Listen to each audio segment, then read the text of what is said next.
I don't think it's a bad shout to say that if you're in the age range between 20 and 30, there's a good chance you had some kind of pop punk phase during your teen years. Even today, pop punk is still really popular, but let's be real, it's not been as popular as it ever was since like 2003 or 4 or something like that. That was really the peak era for pop punk music, especially in the mainstream, and since then it kind of has declined a lot, but there's still a huge audience for it. We obviously know that Blink-182 took a huge break in the 2000s and then came back in 2011 in a pretty underwhelming fashion, let's be real.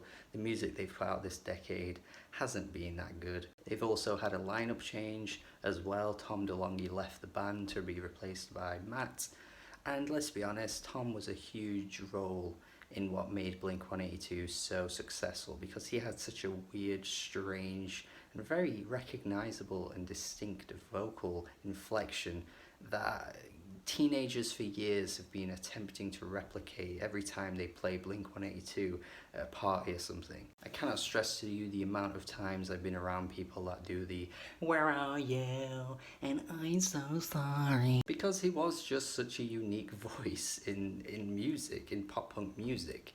And to be replaced by this pretty nondescript, generic pop punk filler vocalist, Matt, really has just left Blink-182 to just completely coast by and fall in the sea of the ever-growing amount of new pop-punk bands in the 2010s. Like I said, I had a pop-punk phase at one point in my life, and let me tell you right now, this new singer, he does not stand out in the crowd of pop-punk bands in the 2010s at all. Like, I could list off so many bands where I've heard this guy's voice just being replicated over and over and over again. And it's very much apparent on this new album here, 9. Nothing new being done here, very much just replicating what they've done so many times before. They've been a band since the 90s. Has there been any progression in their sound?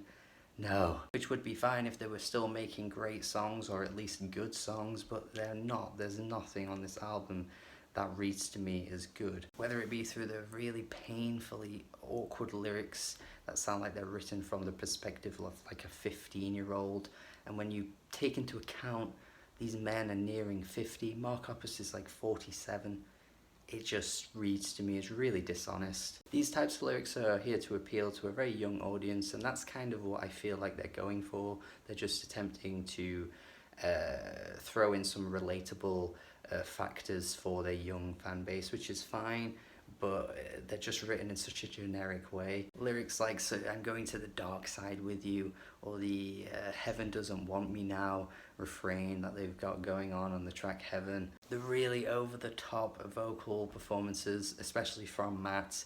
Mark is actually sounding really, really subdued on this album.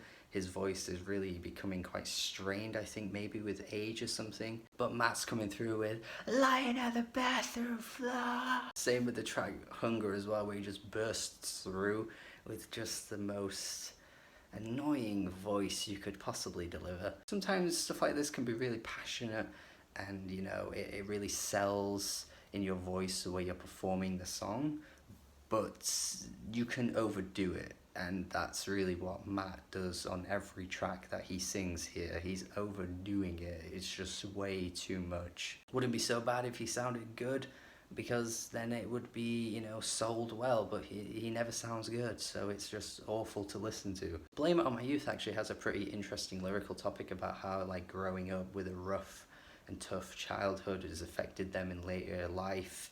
But man, some of the lyrics they come through on this one are really, really weak. "I'm the ink and you're the headline," and the hook on here as well just sounds so rushed to me. Like, some of these tracks really sound like they've not been refined or anything like that. Like, they're just really, really rushing into some of the choruses, and they just end up sounding really terrible. The hook on Runaway is just thrown in out of nowhere. It's like they just wanted to show off how good Travis is at drumming, so they just speed up the bloody drumming when it gets to the chorus, and it sounds really out of place. The same thing happened on Ransom, but Ransom was so weird because it suddenly gets energetic and amped up, and then the song just ends. It's like a 1 minute 25 minute like track or whatever. It's just so weird. Generational Divide is this really short burst of energy that comes out of nowhere as well. This is like a minute long or something like that, barely even a minute I think actually. And like it's just them trying to be punky and heavy and harder, but they just don't sell it at all. Think of those short bursts of energy on an album like Worry, where Jeff Rosenstock really comes through and just hits you with those like those really speedy short bursts tracks all in a row, and it just kills. Every single one just works so well. Whereas Blink at this point is just not really able to show how they're able to just go into this style while they're doing these really poppy punk songs. They never were a punk band, so why are they trying to do it now? I don't know. I have already mentioned how Mark is incredibly weak as a vocalist at this point. Black Rain on the verses, really poor. He's just so off key on this track. It's painful to listen to. But maybe the worst offender has got to be I Really Wish I Hated You, which is this really like whiny track about how these two people are no longer in each other's lives, but he's just like, I need to hate you because I can't do anything else without you in my life. I understand the relatable element to that, of course. A lot of people have gone through that when they go through breakups, but he just is not selling it with vocals at all. Like, he is stretching out his voice on some lines. The line where he says, I drove by your house and you don't live there anymore, like, he's just really like struggling to get out the note in that line. It's so bad to listen to. Even still, he's not as bad as Matt, I suppose. Matt is just way off the mark on so many of these tracks. Couldn't pick him out for lineup at all, honestly.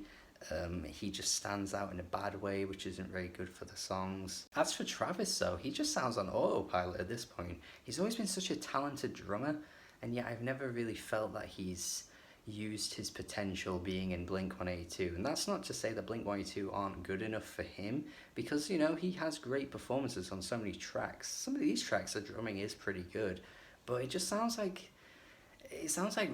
they're replicated from like their albums from the 2000s. Like, I don't really see any difference in what he's doing here than what he's ever done. Like I said, being a big fan of Blink, you know, I do remember a lot of their songs, and just listening to some of these drum sequences, it really sounds like they've just been copied and pasted from older songs. I don't know if that is true or not, but it was kind of weird. Even without that, it's not like the songs themselves are good anyway, and as you can tell, I have not enjoyed this album. So yeah, there's not much else to say. It was bad. I can't say I hated listening to it though, but it was definitely bad. 4 out of 10 from me. Perhaps I'm not really the audience for this band anymore, but I'm not really against them coming back and reinventing themselves, but it just sounds like they're out of their element at this point. They're just not really progressing with their sound, and it's just starting to show. If you like this album though, let me know. There will be people out there that love this, and I'm okay with that. I'm not going to judge you or anything, whatever. You know, it's cool. You do you. If you like it, let me know why. Thank you for watching my review. Have a good day. Goodbye.